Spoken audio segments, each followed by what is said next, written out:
দেখুন, এই আরজি কর মামলা নিয়ে সুপ্রিম কোর্টে সুও মোটো হয়েছে। সে মামলার হিয়ারিং চলছে। সেটা একটা বিচার বিভাগীয় ব্যাপার এবং সেটা একটা বিচারাধীন ম্যাটার। সেটা নিয়ে যেমন বিচারের প্রক্রিয়া চলা উচিত সেই রকম ঢঙেই সেই রকম তালেই বিচার প্রক্রিয়া এগিয়ে যাচ্ছে। এই নিয়ে একজন আইনজীবী হিসাবে সেরকম বিস্তারিত এই মুহূর্তে কিছু বলতে পারছি না, কারণ যেটা অর্ডারেতে যেটা পর্যবেক্ষণে সুপ্রিম কোর্ট বারবার বলেছেন। সুপ্রিম কোর্টের আজকে একটা বিশেষ করে পর্যবেক্ষণ যারা দেখছিলাম সেটা হচ্ছে যে একটা 27 মিনিটের নাকি সিসিটিভি ফুটেজ সিবিআইকে কলকাতা পুলিশ হস্তান্তর করেছেন। সেটা নিয়ে সুপ্রিম কোর্ট একটা খুব বিরক্তির সঙ্গেই একটা মন্তব্য করেছেন।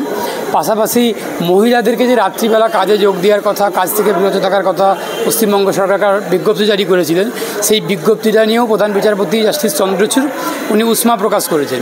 পাশাপাশি জুনিয়র চিকিৎসকদেরকেও বলেছেন বা পর্যবেক্ষণে জানিয়েছেন যে জুনিয়র চিকিৎসকদের কাজে ফেরা উচিত। এই পরিপ্রেক্ষিতে একজন আইনজীবী হিসেবে আমি বলবো যে সুপ্রিম কোর্ট যেমন যেমন নির্দেশ দিচ্ছে সেই নির্দেশগুলোকে আমাদের সবাইকেই মাথায় রাখতে হবে। আমরা প্রত্যেকেই গণতান্ত্রিক রাষ্ট্রের নাগরিক, আমরা প্রত্যেকেই একটা শান্তিপূর্ণ দেশের নাগরিক যেখানে আইন কানুন আছে। আমাদের জন্যই তো আইন তৈরি হয়। তো সেই আইনের ওপর দাঁড়িয়ে সুপ্রিম কোর্ট কিছু কিছু নির্দেশ দিচ্ছে। আমি আশা করব সেই নির্দেশগুলোকে পুঙ্খানুপুঙ্খভাবে সবাই মেনে চলবেন, আমরা সবাই মেনে চলব। পাশাপাশি জুনিয়র চিকিৎসকদের যে দাবিগুলো, সেই দাবিগুলোকে যেমন পশ্চিমবঙ্গ সরকার কালকে মিটিং করেছিলেন, মুখ্যমন্ত্রী এবং মুখ্য সচিবের সঙ্গে জুনিয়র চিকিৎসকদের আলোচনা হয়েছে।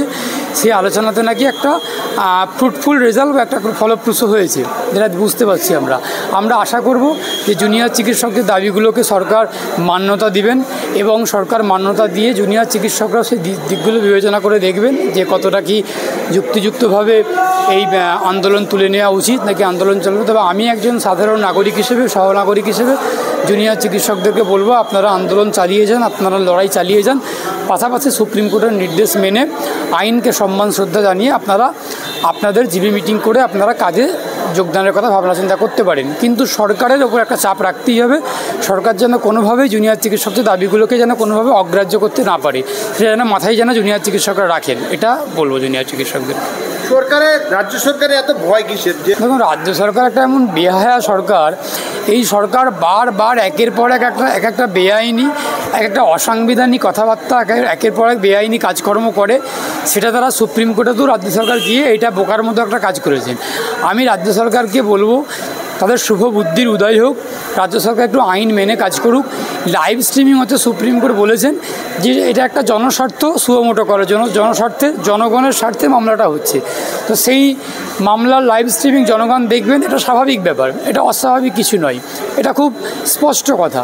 তো সেইখানেতে রাজ্য সরকারের যে কোনো অসৎ উদ্দেশ্য নিয়ে, অসৎ ভাবনা চিন্তা নিয়েই সুপ্রিম কোর্টকে বোঝানোর চেষ্টা করেছিল যে যাতে লাইভ স্ট্রিমিং না হয়। কারণ লাইভ স্ট্রিমিং হলে সত্যটা দেশের মানুষ, বাংলার মানুষ দেখতে পাবেন, দেখতে পাচ্ছেন। পশ্চিমবঙ্গ সরকারের যে খারাপ আর্গুমেন্ট, পশ্চিমবঙ্গ সরকারের যে একটা বোকার মতো কথাবার্তা, জনগণের বিপক্ষে গিয়ে কথাবার্তা, জুনিয়র চিকিৎসকদের বিরুদ্ধে গিয়ে কথাবার্তা, সেইগুলো হয়তো রাজ্যের মানুষ, বাংলার মানুষ, দেশের মানুষ এবং জুনিয়র চিকিৎসকরা দেখতে পাচ্ছেন, দেখতে পেয়ে যাবেন।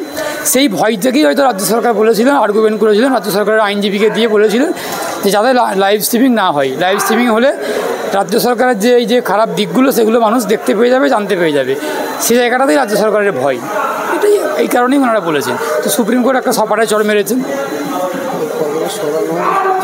কালকে দেখলাম যে শেষ